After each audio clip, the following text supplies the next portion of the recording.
4기 마지막 강의입니다. 바람직한 리더에 대한 단상.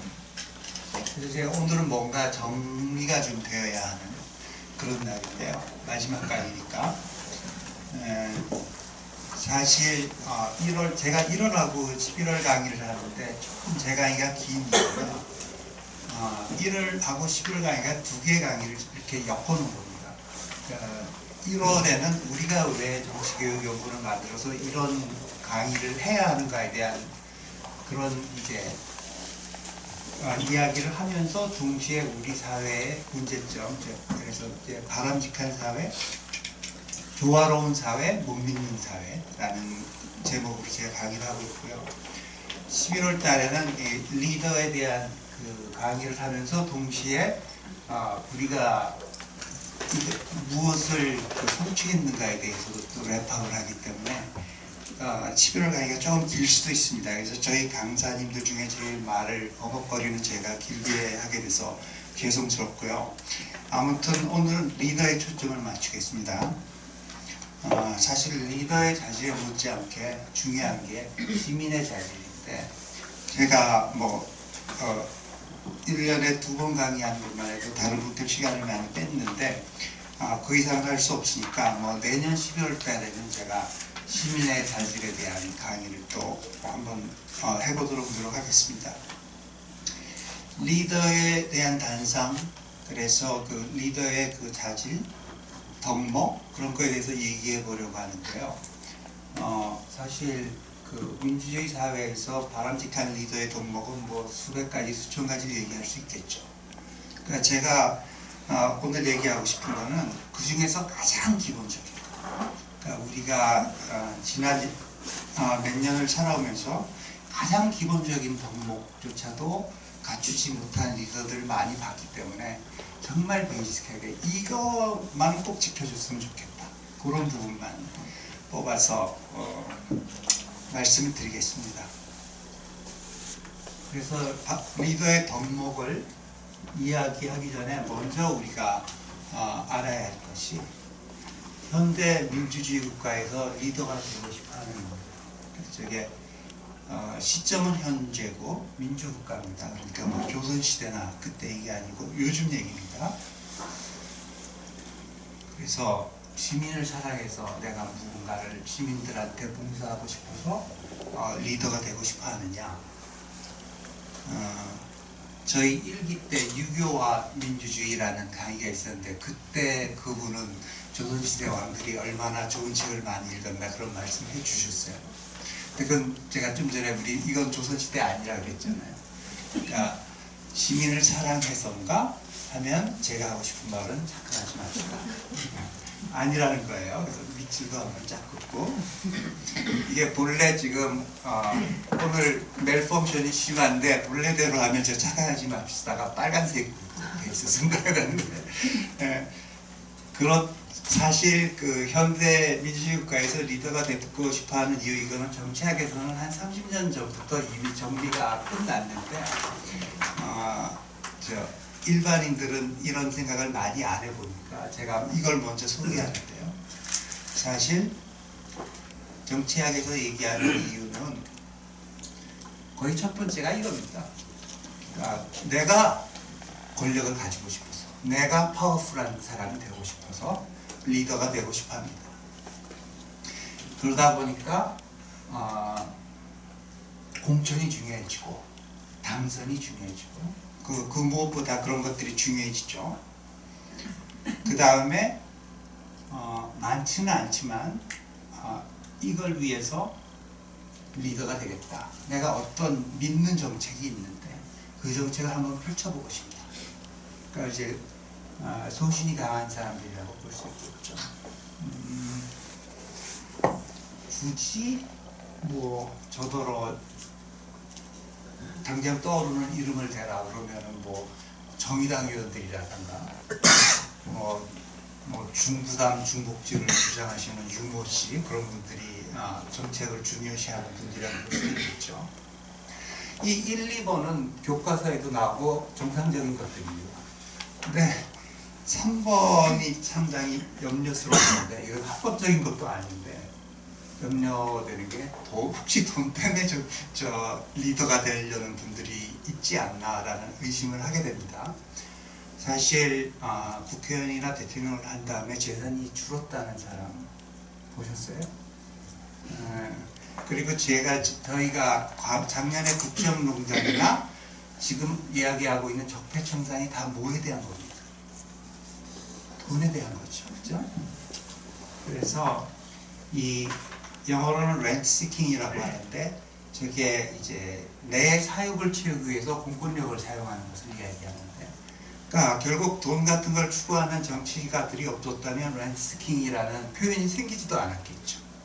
그 말은 현실 세상에서는 3번을 추구하는 사람들이 실제로 있는 것 같다 라는 얘기고요.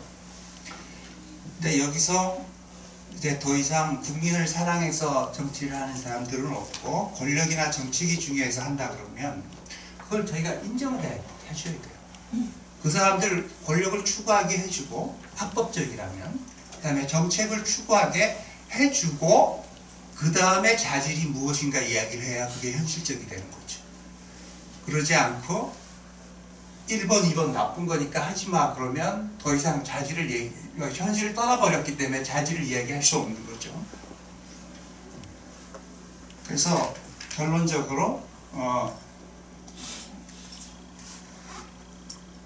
리더가 추구하는 것들, 그러니까 불법적인 거 말고 합법적인 것들, 권력, 정책 등을 일단은 인정을 해준 다음에 그 다음에 시민의 이해, 무엇이 우리를 행복하는가, 그래서 그 두 가지가 서로 상충되지 않게 일치되게 하도록 만드는 제도적 장치가 중요하다. 여기서 제도적 장치를 하면 정치적 제도죠.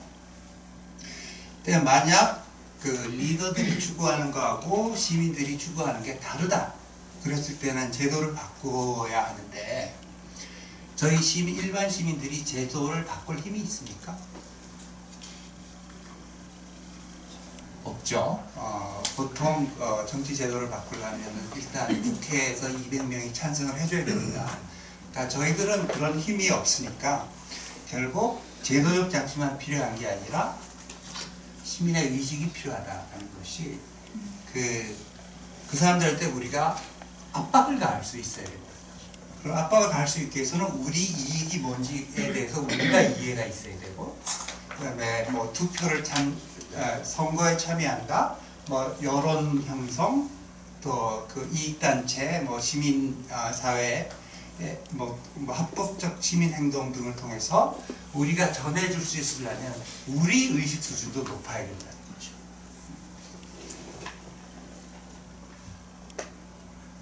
리더들이 제일 두려워하는 것이 무엇일까요? 리더들이 제일 두려워하는 것은 리더들이 추구하는 일본과 관계가 있죠. 그러니까 권력을 추구하니까 제일 두려워하는 것은 권력을 잃는 것이죠. 그러니까 시민의식이 우리가 충분히 있다면 당신 제도 안 바꿔주면 다음번에 당신 아웃이야 그러면 바꿔줍니다. 그러니까 우리가 의식을 통해서 그 사람들한테 요구할 수 있는 그런 단계까지가 되어야 된다는 거고요.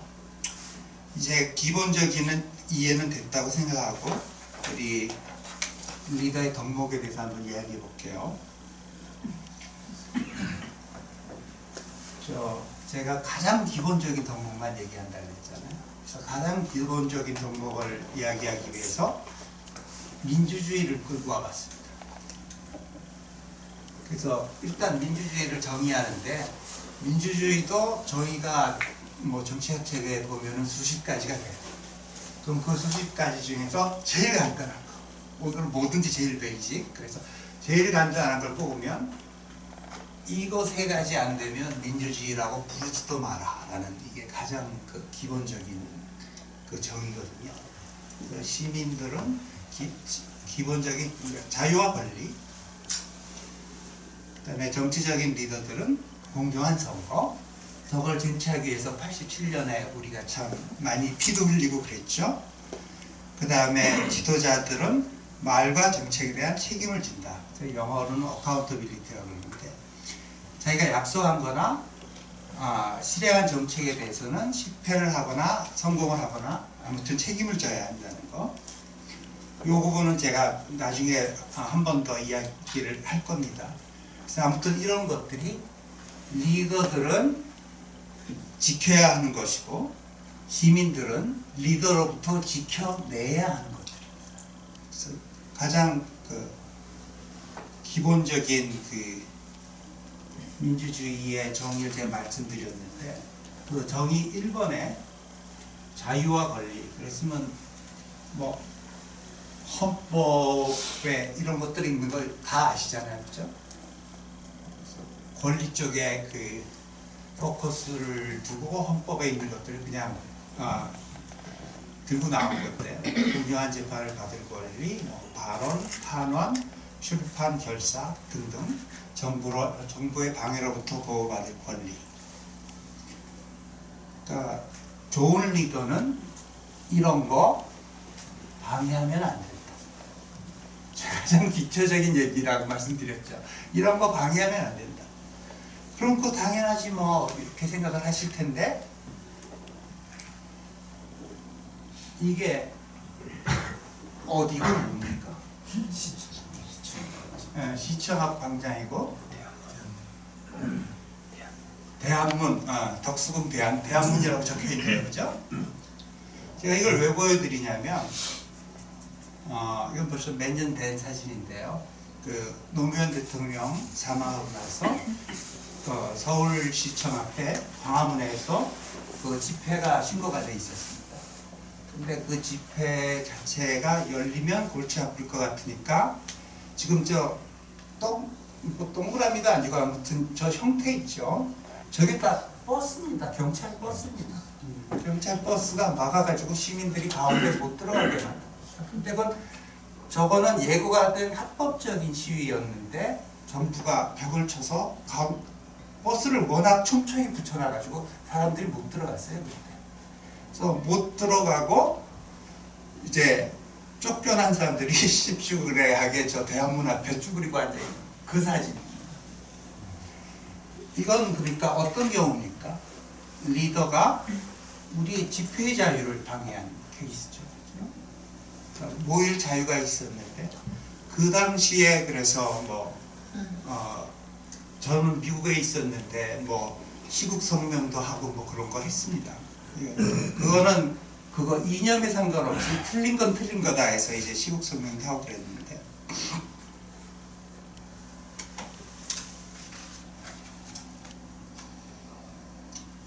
그 다음에 아까 그 민주주의 또 그 데피니션 1번의 자유 중에 하나 언론의 자유를 예를 한번 들어볼게요. 이게 출처는 프리덤 하우스라고 해가지고 전 세계의 자유에 대한 데이터에 대해서는 가장 권위가 있다라고 이제 정치학자들이 여겨주는 그 데이터를 들고 왔는데 이것이 지금 원래 그 파워포인트에서는 색깔이 아주 선명하게 세 그룹으로 딱 구분이 됐는데 지금은 썩 잘 보이지는 않네요. 자, 아무튼 저 미국, 캐나다, 저 유럽 쪽의 색깔들 있죠. 서부 유럽 쪽의 색깔들. 그 나라들은 확실히 언론의 자유가 있는 나라. 그 다음에 중국, 러시아, 아프리카 대부분하고 남미의 일부는 확실히 언론의 자유가 없는 나라. 근데 이제 동아시아 쪽을 보면은요, 이쪽을 조금 해서 따라오겠죠. 약간 그 자존심 상하는 부분이 뭐냐면, 여러분들 색깔 잘 안 보일까봐 제가 그냥 설명드릴게요. 일본하고 중국은 무슨 언론의 자유가 있겠습니까? 그러니까 일본하고 대만을 보면 이 색깔이 언론의 자유가 있는 나라고 프리덤 하우스 데이터는. 근데 여기 남한 있죠. 남한은 언론의 자유가 일부만 허용되는 나라로 분류가 됩니다. 이게 2016년도니까 가장 최근 데이터입니다.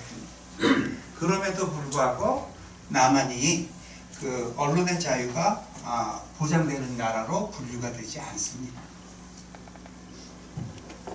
그러면 한국의 데이터를 이렇게 다른 나라와 비교해 볼 것이 아니라 우리나라 숫자들을 시계열적으로 한번 볼까요?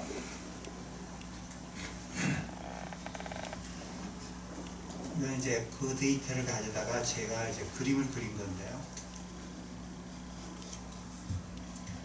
우리나라의 언론의 자유가 어떠했는가, 그 추이를 보여주는데, 여러분, 이 숫자가 낮을수록 언론의 자유가 보장되는 거고요. 숫자가 높을수록 나쁜 겁니다. 그리고 이제 30점을 기준으로 그 프리덤 하우스에서 잘라서 30점 밑은 언론의 자유가 있는 경우, 그다음에 30점을 넘어가면 아주 구분적, 그리고 70점을 넘어가면 아예 그냥 언론의 자유가 없는 나라로 분리가 됩니다. 이걸 보면서 여러분들이 느끼시는 게 뭡니까? 눈에 뭐가 보이시죠? 영어로는 트렌드라고 그러고 경향성이 아주 나쁘죠. 그러니까 1987년도에 우리가 민주화가 시작이 됐고, 데이터는 1993년부터 있는데 오히려 그 시절에 언론의 자유가 훨씬 좋았습니다. 그러다가 지금 제가 올라가면 나쁜 거라 그랬죠. 좀 찔끔찔끔 올라가고 있죠. 가장 마지막 해가 2016년입니다. 그러니까 김영삼, 김대중 때가 자유로웠고 노무현 때 조금 위태위태하다가 이명박, 박근혜 대통령 때는 뭐 많이 나빠졌습니다. 언론의 자유는 왜 없어질까요? 언론사들이 갑자기 우리 여태까지 너무 자유가 많았어. 앞으로 우리 자유를 좀 우리가 알아서 자제하도록 하겠어 해서 자유가 없어지나요? 그거 아니죠. 언론의 자유는 정부가 통제하기 때문에 없어지는 거죠. 그러니까 그 말은 저 숫자가 점점 나빠진다는 데는 한국의 소위 말하는 민주정권들이 언론의 통제가 과거보다 훨씬 더 심해졌다는 이야기고요. 이 사람들도 뭐 세계 200국의 데이터를 만들다 보면 자기네들이 액세스할 수 있는 그 다큐멘트를 가지고 데이터를 만들 텐데요. 이거 만들던 당시에 국정농단 사건이 크게 아직 터진 상태가 아니었거든요. 그런데 이거 만들고 나서 뭐 돌아가신 김영한 민정수석이라는 분의 비망록에 보면은 뭐 당시에 김기춘 비서실장이 세계일보와 JTBC를 어떻게 압박할 것, 뭐 이런 지시 내리게 나오거든요. 이제 그런 것들이 세상에 공개가 되고 나면 그 프리덤 하우스에서 이 숫자를 업데이트할 확률이 있어요. 그렇게 되면 어떻게 되겠죠? 숫자가 훨씬 더 팍 치고 올라갈 확률이 있습니다. 아무튼 그 민주주의의 가장 기본적인 정의를 가지고 우리가 리더의 덕목을 오늘 공부해 보려고 하는데, 1번 부분서부터 벌써 우리 브레이크가 걸리기 시작했잖아요. 그래서 이 민주주의의 정의 가지고 우리가 리더의 덕목을 얘기하자면, 일단 리더가 민주주의가 뭔지 좀 알았으면 좋겠다.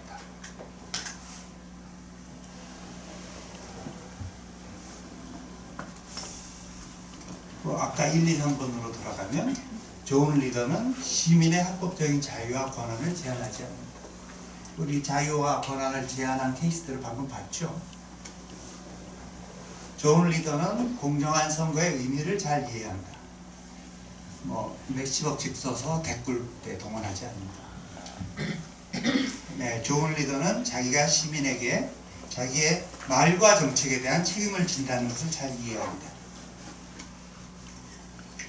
이 세 번째 거는 리더의 자질뿐만 아니라 시민의 자질과도 많이 연결이 되어 있는 게, 그러니까 이 어카운터빌리티라는 거예요. 한국 사람들이 보면 어카운터빌리티를 묻지를 않는 경향이 있어요. 그러니까 약속을 안 지킨 사람이나 정책이 후졌던 사람들을 심판하지 않는 경향이 있어요.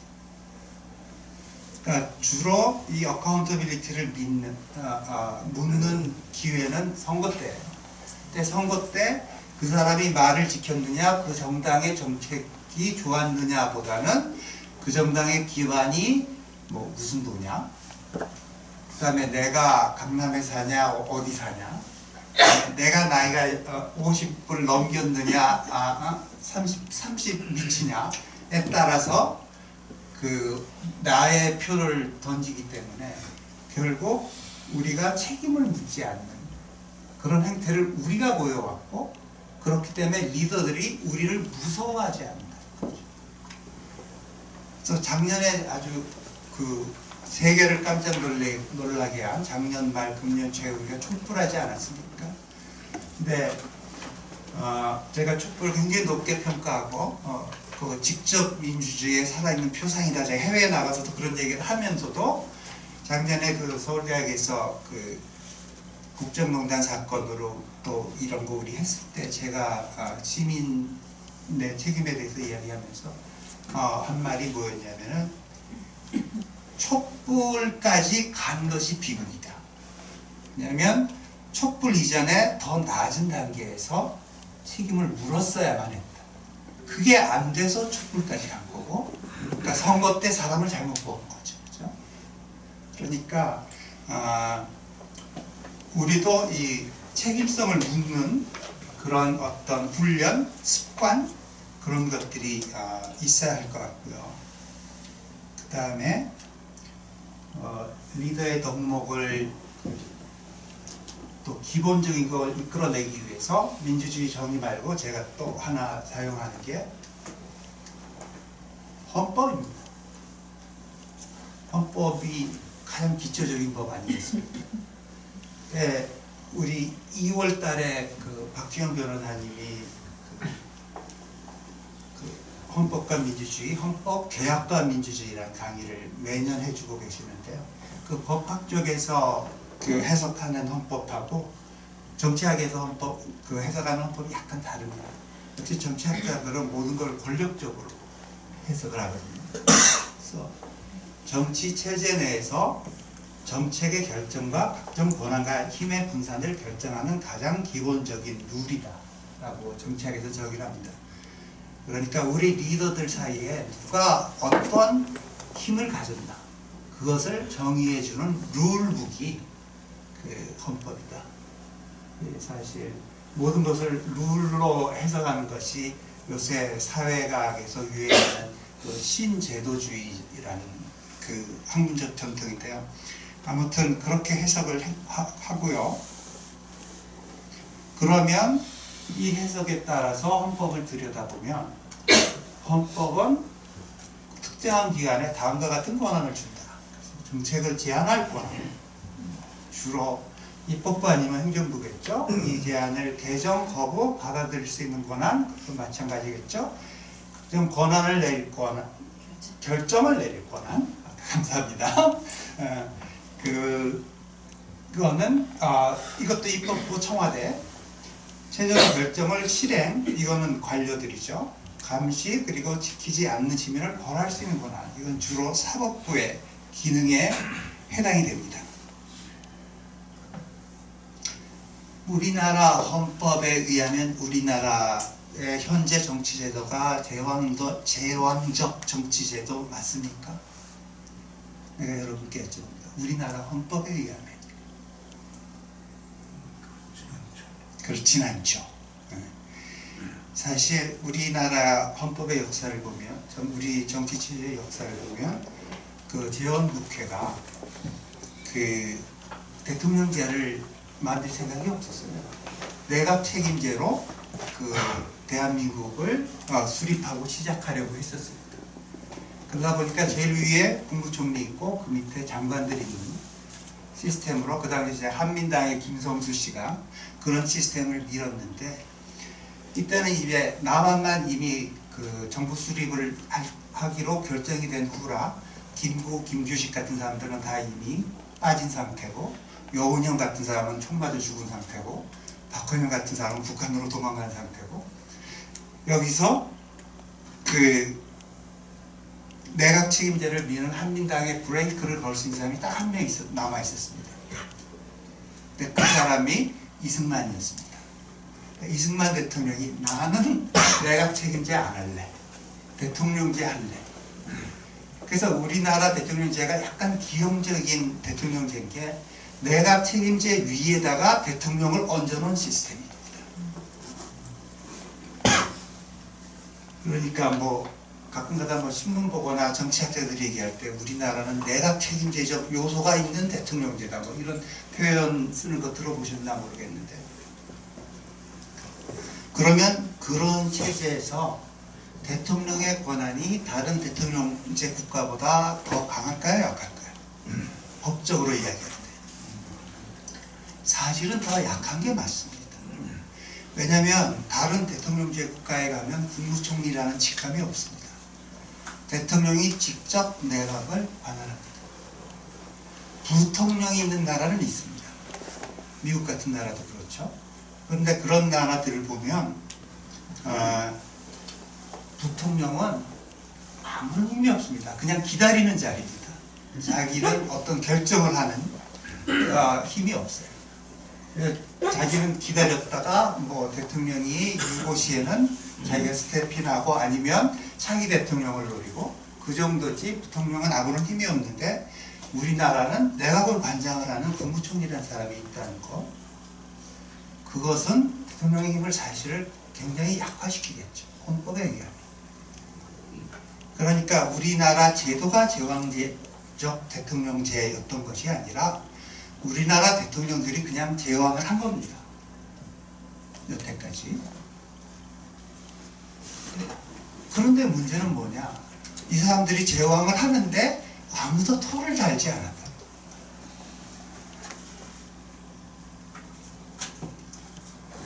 제가 사실 미국에 30년 살고 6년 전에 한국에 나왔는데, 제가 한국의 대통령 형태를 보면서 가끔 이제 비판하는 글도 적고 그랬는데, 아니 이건 아닌 것 같은데 이건 틀렸잖아. 그런데 틀렸다고 얘기한 사람이 없는 거예요. 제왕적 대통령, 아무튼 대통령이 자기 권한을, 국무총리의 권한을 인정 안 해줬을 때 대통령한테 달려들었던 국무총리가 그 대한민국 역사상 딱 한 명 있었습니다. 김영삼 대통령 때 대법관을 해가지고 법은 잘 알아가지고 이회창 씨가 국무총리는 이런 권한이 있어요 라고 이야기를 했죠. 결과는 무엇이었을까요? 한 달 만에 잘렸습니다.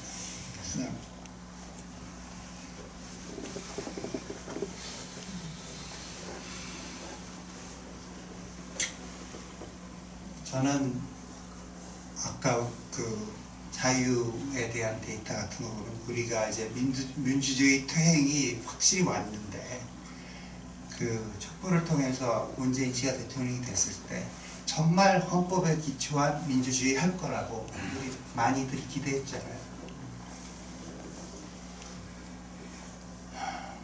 그리고 이낙연 씨 국무총리로 임명해서 빨리 국무총리를 국회에서 인준을 해줘야 내각을 만든다. 그래서 내가 이 사람 정말 헌법대로 할 거구나. 헌법에서 어떻게 하라고 돼 있다고요? 내각의 장관들은요, 대한민국 헌법에 의하면 국무총리가 제청을 해서 그 중에 대통령이 한 사람을 골라서 지명을 합니다.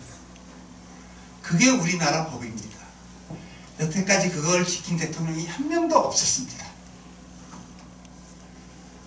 그런데 국무총리 빨리 인준해 달라기에 저는 이 사람은 이낙연한테 물어볼 거구나 라고 생각을 했는데, 여태까지 나타난 증거들로 봐서 이낙연 씨한테 물어봤다는 증거가 하나도 없습니다.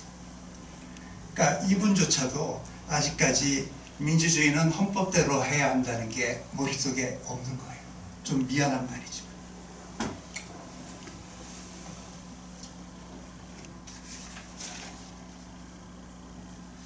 자, 그러면 헌법을 가지고 우리가 도출할 수 있는 아주 기본적인 리더의 권한,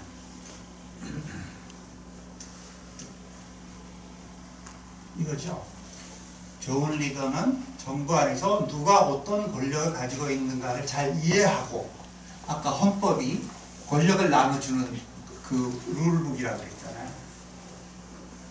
그 다음에 자기가 가진 것 이상의, 그러니까 자기 권력도 잘 이해하고 자기가 가진 권력 이상을 행사하지 않는다. 그러니까 남의 영역을 침범하지 않는다. 리더라면, 헌법을 조금이라도 이해하고 있는 리더라면 이 정도는 해야죠.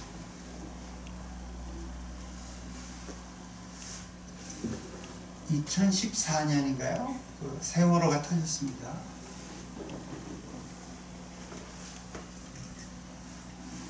세월호 터지고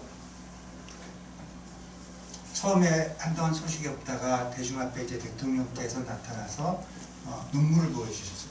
눈물을 보여주시고 이제 대국민 뭐 사과 같은 건가요? 뭐 그런 성명을 하면서 아주 결연한 표정으로 하신 말씀이 있습니다.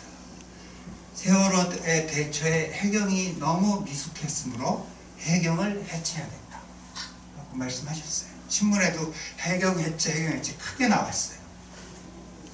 근데 저는 그 기자회견을 보면서 이상하다, 이거 나만 이상하게 생각하나? 모든 사람이 이상하게 생각해야 되는데 뭐가 이상한 겁니까? 대통령에게는 해경을 해체할 권한이 없습니다. 그러니까 해경을 해체하기 위해서는 정부조직법이 개정이 되어야 되는데, 정부조직법을 개정하는 것은 입법부의 권한이지 대통령의 권한이 아닙니다. 그러니까 그때 말을 제대로 했으려면은 해경을 해체할 것을 입법부에 제안합니다 정도의 말을 할 수 있었어요. 그렇지만 자기가 나가서 해경을 해체하겠다는 말을 한 것 자체는 헌법 자체가 아직 이해가 덜 돼 있었다. 그거밖에 아무튼 그렇습니다. 그리고 제가 그러니까 헌법에 대해서 권력 얘기 나오면 이런 말 나오는 건 너무 당연하잖아요. 근데 제가 이 다음번 슬라이드에 나오는 말을 할 거라고는 저도 그 한 1, 2년 전까지는 꿈도 못 꿨는데요. 다음번 슬라이드가 재밌습니다. 좋은 리더는 정부 안에서 누가 어떤 권력을 가지고 있는가를 잘 이해하고, 그건 앞하고 똑같죠. 자기가 가진 권력을 양도하지 않는다. 주로 우리가 걱정하는 것은 자기 권력보다 더 쓰는 거죠. 그런데 자기 권력을 포기하고 남하고 나눠 쓰는 그런 경우가 만약에 있다면 그것도 꽤 큰 문제죠. 그런데 재주가 좋다 보니까 자기의 권력보다 더 행사를 하면서 동시에 양도도 한 분이 계십니다. 이 커플이죠. 뭐 제가 이분들에 대해서는 길게 얘기하지 않아도 여러분들이 다 제가 무슨 얘기하고 싶어 하는지 알고 계실 것 같고요.